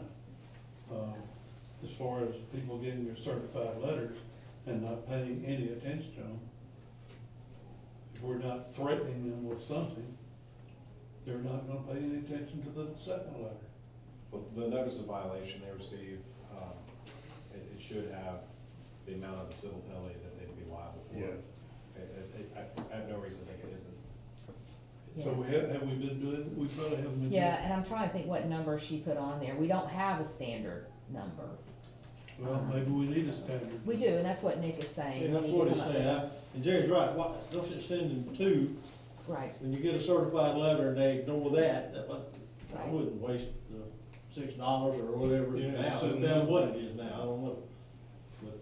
But, Well, yeah. well, why don't we put that in motion to come up with a schedule, if you would, for fines so that it can be, everybody knows what we're doing and make it part of the, officially part of the letter, even though we've been putting some number in there. And I think, I'm like everybody else, I think it's time that we have to put, you know, I mean, I think we've all put all the tears about what happened to us 10 months ago. It's time to get our place cleaned up, and do whatever it takes to do it. Whatever is, I'd like to think, you could call Mary and say, hey, Mary, now, you know, you can come down and do that, but life isn't that way, unfortunately, so we gotta deal with. So Dick, you're gonna give us, is that, or who? I'll Andy, work on it. I'll Andy work can on work it. on that, give us something, bring it back, and then we can issue say, here's what we. Yeah, I think we can do it with a resolution. the sooner the We better. do it with a resolution, all right, and then we can set you say for 30 days, is that what you said? We have it set so our continuing violations, which are the violations that are recurring day by day, it's at 30 days. And then at that point, you could do a whole new case if you wanted to restart. Hey, if we find it for 30 days, and if we looking at the same mess, I mean, I think that. I mean, you have options to go correct it yourself, but then that falls back to this consideration of how much money does the city have available right now to do this. I think we just need to try to get some way to get them to communicate with us, you know, and whatever. We may put you in charge of the task force. Does this I'm go gonna back call to the around old mine and- special master before my, It's an updated process that we adopted in February of this year, but it's still the special master process. Yeah, Same general process. I want to say that we've had a lot of owners who have been responsive when they've received the letter, because you've probably seen lots getting cleared up all over town. So don't lose sight, we do have owners who are paying attention and doing the right thing, and we appreciate that. It's just that it's so massive. Yeah. Yes, That's the thing. it is. And the ones that do clean up make those that don't look worse. That's right. I don't even know what street I'm on. well, Are we gonna get street signs up anytime soon? well, You got $112,000. Well, let's forget about the signs. get your GPS. Miscellaneous. Who's got some? Got a question? Oh, On the cleanup, there are people that are still in purgatory stuff, negotiating with their insurance companies that can't tear their houses down, that are total losses. The city is gonna be flexible and work with those people Yes, that Absolutely. can't move forward yes, and have their hands tied behind. that's correct. Okay, I have a couple that are in that situation. miscellaneous, just whoever's got some. I got Take off. 4 items. First of all, under our code or charter, I don't remember I've seen it.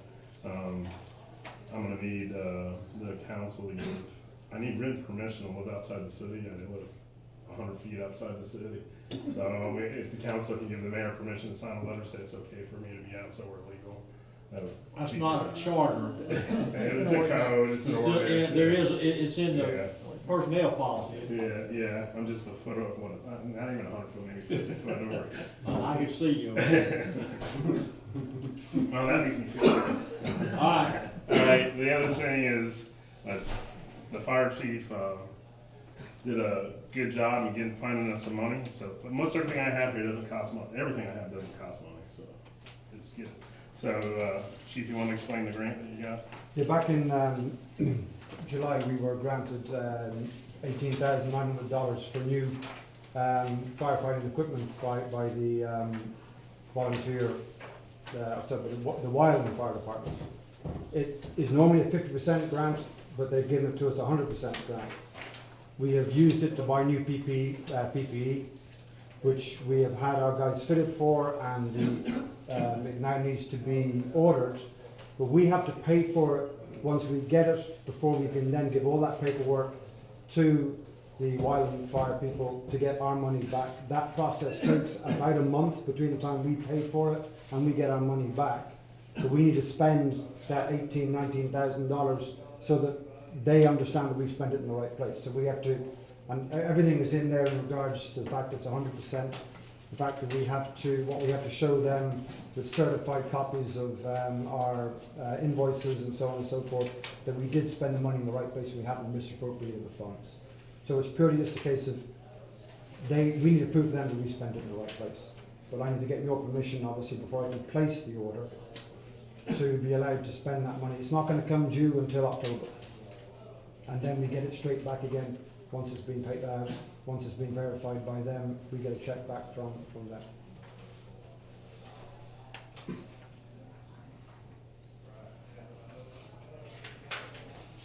And it's not till next fiscal year. It's not going to happen until October, that we're going to have to pay for it. Next fiscal year. We just can't send them the invoice and let them pay it? Pardon me? We can't just send them No, the invoice? no, because what has happened in the past is people have sent them invoices for stuff that they actually haven't bought. Yeah, most grants require you to pay it and they reimburse you. But they'll do that in 30 days. That's what I've been told. Yeah. Because there's only one person in that particular department who deals with the reimbursement of the grant, so it's not a difficult thing for them to do. So they would understand that we need our money back. I have talked to Matt in regards to this, and he said that it is, if we get it in early in the month, Okay. we will get it back before the end of that month. Okay. Does this require action on our part? Yeah. Yes. Well, Yeah. Okay. Chair will entertain a motion. Jay, you made a motion last time. I know, I didn't do as well as Fred did. I make a motion to spend $18,984 on the volunteer fire assistance grant. All right, do I have a second? Second.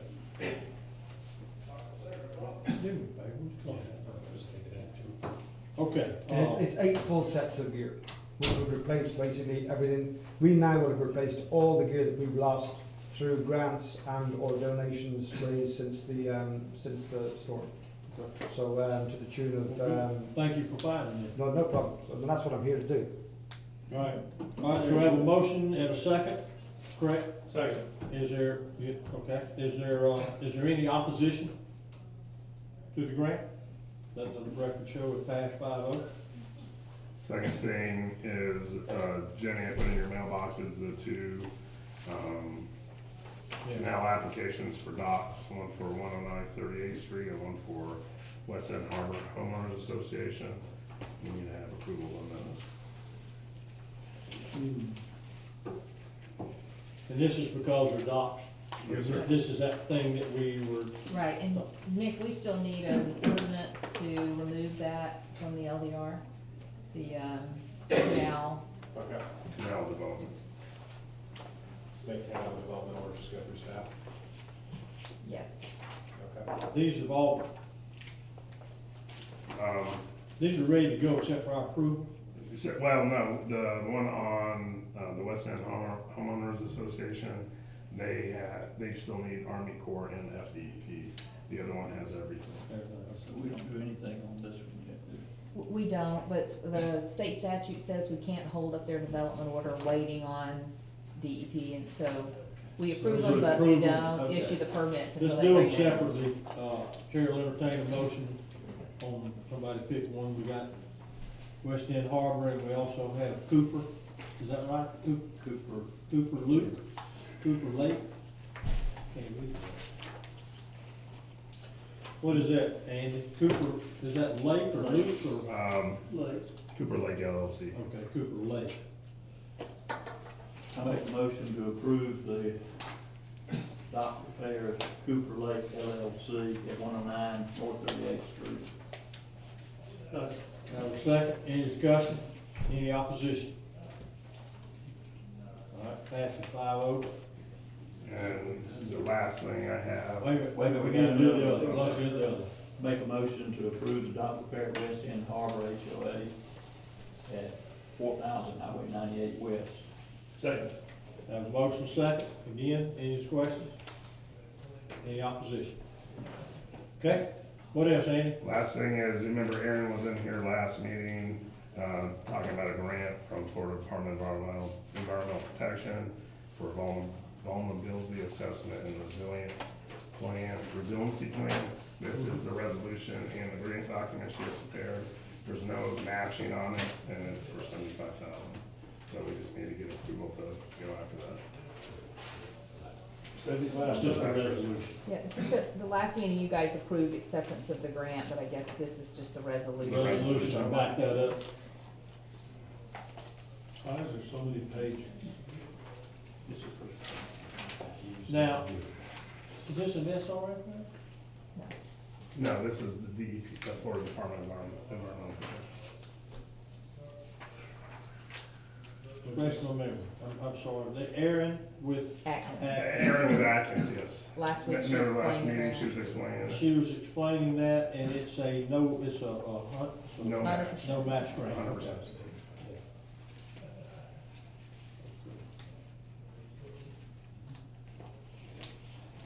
And we can use this. They develop our resiliency plan, we can look at the government complex, that we can have them, make recommendations for that and other things, And then you can use the plan in the future to amend your comp plan and look at it. Okay, so we need to pass this by resolution, which is 2019-14. Have a motion to read by title only. So, Have a motion and a second. Please read, Mary. Yes, sir. Resolution 2019-14, a resolution of City of Mexico Beach, Florida, requesting an authorizing a grant from the Florida Department of Environmental Protection for vulnerability assessment and a resilient redevelopment plan, designating an authorized representative, providing for conflict, severability, and effective date. Do I have a motion to approve? So moved. Any opposition? Okay, is there a deadline for this? I mean, is this that, how, It's already been awarded, we just had to accept it. Oh, that's the kind we like. I missed that in Aaron's. Yeah, we applied What is for that, it Cindy? several We months ago. applied weeks ago. Right. All right. All right, Andy, you're still up, Now I'm finished, Mayor, thank you. okay? Good. Dina, Yeah. Chief, Fire Chief, you got anything? No, we're good. Okay. Police, not here. Council, Dick, you're next. First to the council. You're good. All right, I have one item to ask your guidance on about the pending litigation we have with Crazy Beach Wave Runners and Mr. Hector Vasquez. Yesterday, there was an order from federal court that was mostly favorable to the city, but it mandated that the city and Mr. Vasquez mediate within, I think it was 28 days of yesterday, so fairly quickly. I had a conference call this morning with your litigation counsel, and we all agree that leading up to that mediation, we need to schedule a closed litigation session so that one or both of those lawyers can come and speak with you, update you on the case, and get some guidance from you about some parameters you might be interested in for potentially settling some of these issues with mediation. Otherwise, the mediation won't be very fruitful. So the days that we were considering, one option will just be your next regularly scheduled council meeting. I think that's September 10th. Other options that would be suitable are next Wednesday or Thursday. That'd be the 4th or the 5th. So I'm looking for your guidance for scheduling either on the 4th, the 5th, or the 10th, and then the time of day you prefer. council meeting, Yeah, me too. What's that? the council meeting. Okay. That'd be fine with me. That will be fine. Number 10. good with that? We'll probably schedule it for, probably before the start of the regular council meeting. Does that sound okay to everybody? Instead of trying to tack it on the end? Probably noon. Yes, we did. We have a meeting, with the council, for the stormwater project to give them the feedback. So let me just check Okay. tentatively before, and then let me just confirm that schedule to make sure It's it fine doesn't. after, yeah. Okay. Yeah. Thank you. I missed hour, instead of 1:12, is that what was it? We're saying September 10th, tentatively at noon, unless there's another meeting that's already scheduled on stormwater. If that's the case, then we'll schedule it for the end of the council meeting, that'll probably be about 3 o'clock, depending on the agenda. Not executive session. That's what I'm asking for, yes, Oh. an executive session. Oh, It really, it's more than just getting an update on the case, it's talking about settlement and what you might be willing to do, otherwise they'll Then you go to gotta have a mediation. court reporter and all that, That's right. so we gotta have a time, we can't have some. Well, I guess before we schedule it, we'll find out if noon's gonna work. Correct. I've got plenty. Okay, anything else? No. Council? Dana? Thomas? Mary? One question, Tanya. You're just, I know we haven't had many days, but what are you thinking your schedule is? About, I mean, you're just doing by phone, you still coming in? Right, we're putting a back phone on his desk, and he's calling me I'll be back for the stormwater open house meetings to support that, so whatever Andy needs.